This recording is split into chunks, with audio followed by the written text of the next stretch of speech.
Good morning. Welcome in mathematics class with Upendra Kumar Sinha, Department of Mathematics from Bhagwat Vidyapeeth Chhapra.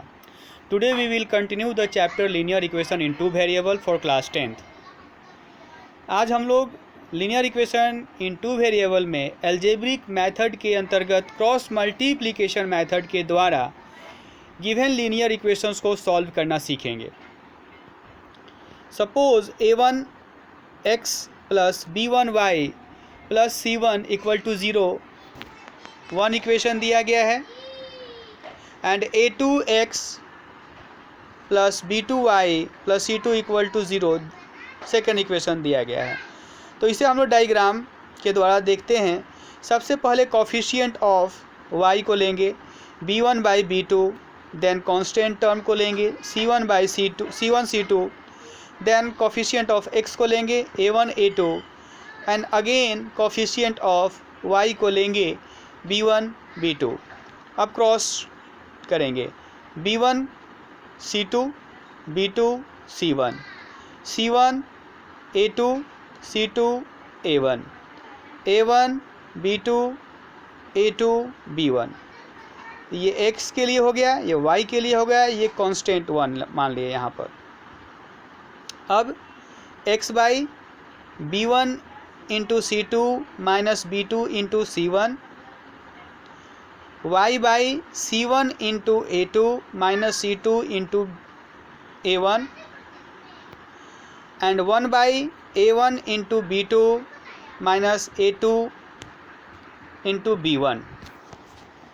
तो left hand side को right hand side के साथ compare करके हम लोग x का value निकालेंगे. x by b1 c2 minus b2 c1 equal to a1 b2 minus a2 b2 और x is equal to cross multiplication करेंगे यहाँ भी.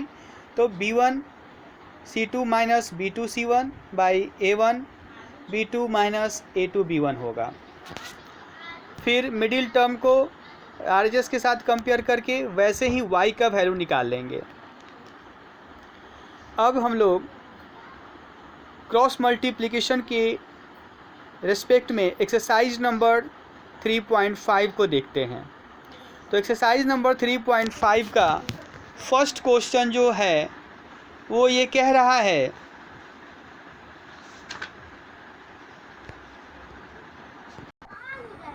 तो 3.1 का फर्स्ट क्वेश्चन जो है वो कह रहा है कि which of the following pair of linear equations has a unique solution, no solution and infinite many solution.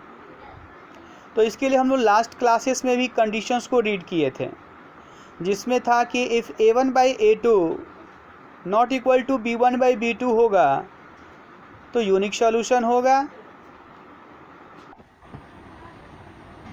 और a1 by a2 equal to b1 by b2 equal to c1 by c2 होगा तो many solutions होंगे, and a1 by a2 equal to b1 by b2 not equal to c1 by c2 होगा तो no solution होगा.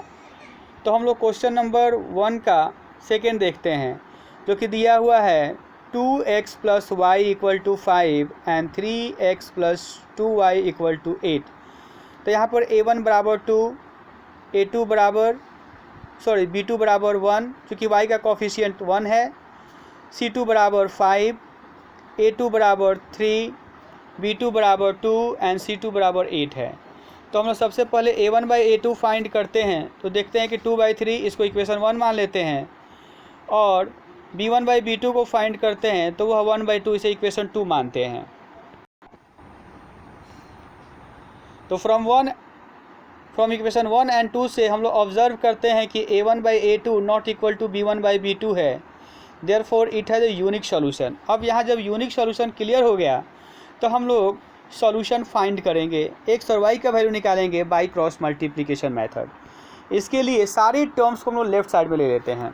तो left side में लेने के बाद हम लोग पहले डायग्राम बनाएंगे b1 b2 c1 c2 a1 a2 b1 b2, और इस तरह से x का वैल्यू जो निकालने का फॉर्मूला था b1 into c2 minus b2 into c1 minus A1 into B2 sorry by A1 into B2 minus A2 into B1। अब यहाँ पर हम लोग वैल्यू को पुट करके फाइंड करेंगे x का वैल्यू जो कि 2 होगा, वैसे ही y का वैल्यू फाइंड करेंगे फॉर्मूला को लिखकर 1 हो रहा है। इस तरह से x और y के वैल्यू को एक जगह लिख लेंगे। क्वेश्चन नंबर 2 जो कह रहा है बेटा, वो कह रहा है कि for which value of a and b does the following pair of linear equations have infinite number of solution। तो इसके लिए भी हम लोग सबसे पहले क्या करेंगे कि सारे टर्म्स को राइट टू लेफ्ट लेकर आ जाएंगे, फिर A1 B1 C1 A2 B2 और C2 के वैल्यू को लिख लेंगे। उसके बाद हम लोग जानते हैं कि इनफाइनाइट नंबर ऑफ सॉल्यूशन के लिए A1 by A2 equal to B1 by B2 is equal to C1 by C2 होता है। यहाँ भी A1 का A2 का वैल्यू, B1 B2 का वैल्यू, C1 और C2 के वैल्यू को पुट करेंगे और फिर लेफ्ट हैंड साइड और मिडिल टर्म को लेकर कंपेयर करेंगे और कंपेयर करके हम लोग एक इक्वेशन यहाँ पर ले रहे हैं। उसी तरह से मिडिल और लास्ट टर्म को लेकर चलेंगे राइट हैंड साइड वाले को और एक दूसरा इक्वेशन बनाएंगे। अब दोनों इक्वेशन जब हमारे सामने मिल जाते हैं तो इसे इन्हीं दोनों इक्वेशन को इक्वेशन 3 और 4 के द्वारा हम लोग सॉल्व करेंगे, a और b का वैल्यू निकालेंगे। यहाँ पर हम लोग भी क्रॉस मल्टीप्लिकेशन मेथड को यूज करके a और b का वैल्यू को निकाल लेंगे। इसका नेक्स्ट क्वेश्चन नंबर 3 है, solve the following equation by substitution and cross multiplication method. तो यहाँ पर दो इक्वेशन दिए गए हैं, आप देखिएगा बुक में। इन दोनों इक्वेशन को आपको दोनों ही मेथड से सॉल्व करना है, सब्स्टिट्यूशन मेथड से भी और क्रॉस मल्टीप्लिकेशन मेथड से भी। क्वेश्चन नंबर 4 है, कह रहा है कि form the pair of linear equation in the following problems and find their solution if they exist by any algebraic method. तो यहाँ पर भी हम लोग का वर्ड प्रॉब्लम क्वेश्चन है। स्टेटमेंट को रीड करेंगे, स्टेटमेंट को रीड करने के बाद इक्वेशन को बनाएंगे और उसके बाद किसी भी मेथड के द्वारा हम लोग उसका सॉल्यूशन निकाल सकते हैं। तो इसका फर्स्ट क्वेश्चन हम लोग देखते हैं, a part of monthly hostel charge is fixed and the remaining depends on the number of days one has taken food in the mess. यानी कि हॉस्टल में जो आपके लिए एक फ़िक्स चार्ज रखा गया है कि आप रजिस्टर्ड हो गए, उसके बाद आप जितने दिन भोजन कीजिएगा उसके हिसाब से आपको चार्जेस लगेंगे। तो when a student takes food for 20 days she has to pay ₹1000 as hostel charge, whereas a student B who takes food for 26 days pays ₹1180 as hostel charge. Then find the fixed charge and cost of food per day। तो यहाँ पर हम लोग fix charge को x मान लेंगे and cost of food per day बराबर 1 मान लेंगे। क्योंकि फर्स्ट स्टूडेंट जो है वो 20 डेज़ के लिए भोजन ले रही है, तो फिक्स चार्ज x हो गया और 20 इंटू वाई, चूँकि 1 डे के लिए क्या है कॉस्ट y है, तो 20y is equal to ₹1000, equation 1 हो जाएगा। उसी तरह से सेकेंड बी स्टूडेंट जो है वो 26 डेज़ तक हॉस्टल में के मेस में भोजन कर रही है, तो x plus 26y equal to 1180। हमारे पास दो इक्वेशन है, दोनों इक्वेशन को अब आप किसी भी मेथड से सॉल्व कर सकते हैं। क्वेश्चन नंबर 2 है इसी का, a fraction become 1/3 when 1 is subtracted from numerator and become 1/4 when 8 is added to denominator, find the fraction। तो यहाँ पे न्यूमरेटर को x मान लेते हैं एंड डिनोमिनेटर को y, तो फ्रैक्शन x/y हो जाता है। फर्स्ट केस में कहता है कि 1 इज सब्ट्रैक्टेड फ्रॉम न्यूमरेटर, यानी कि x minus y 1/y equal to 1/3। इसको सॉल्व करके एक इक्वेशन बनाएंगे। सेकेंड स्टेटमेंट कह रहा है कि 8 is added to denominator, fraction become 1/4, तो x/y plus 8 is equal to 1/4। इसे सॉल्व करके दूसरा इक्वेशन बनाएंगे। हम लोगों के पास यहाँ पर इक्वेशन 1 है एंड इक्वेशन 2 है, बोथ इक्वेशन से फिर हम लोग सॉल्यूशन को फाइंड कर लेंगे। Question number 3, Yash scored 40 marks in a test, getting 3 marks for each right answer and losing 1 marks for each wrong answer। Yes जो है 40 मार्क्स का टेस्ट देता है जिसमें 3 मार्क्स उसको राइट क्वेश्चन के लिए मिलते हैं और 1 मार्क्स जो है वो लूज कर जाता है, यानी कि एक क्वेश्चन गलत बनाने पे 1 नंबर कट जाएगा, यानी कि यहाँ पर निगेटिव मार्क दिया हुआ है। Had 4 marks been awarded for each correct answer and 2 marks been reduced for each incorrect answer, then yes would have scored 50 marks. Then how many questions were there in the test?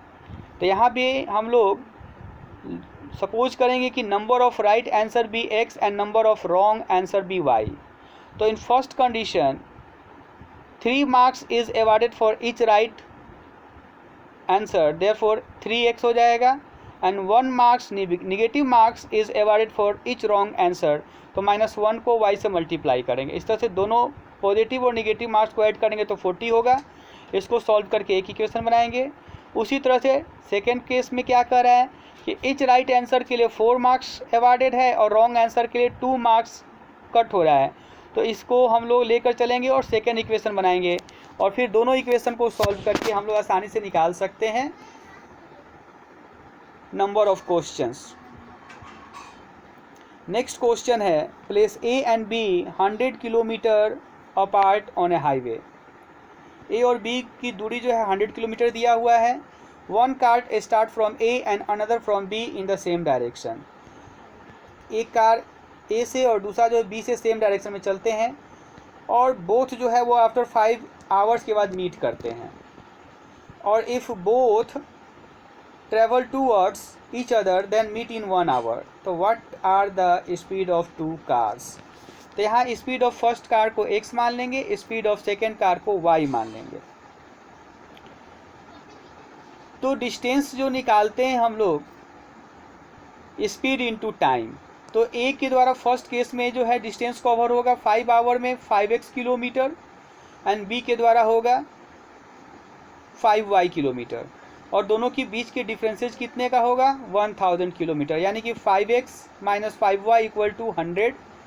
इसे solve करेंगे तो x minus y equal to 20, equation 1 होगा। And both जब एक दूसरे की तरफ बढ़ते हैं तो टोटल डिस्टेंस कवर करते हैं 100 किलोमीटर। तो 1 आवर में x फर्स्ट के द्वारा x किलोमीटर डिस्टेंस कवर होगा और सेकेंड के द्वारा y किलोमीटर, तो x plus y equal to 100। इस तरह से हम लोग पास 2 इक्वेशन हो गए। अब दोनों इक्वेशन में हम लोग क्या करेंगे, सॉल्व करेंगे। लीनियर इक्वेशन इन 2 वेरिएबल में किसी भी एल्जेब्रिक मेथड से कर सकते हैं यहाँ पर। इसी तरह से आप लोग क्वेश्चन नंबर 5 को भी रीड कीजिएगा, और एक्सरसाइज नंबर 3.5 को कंप्लीट करेंगे। Thank you, have a nice day.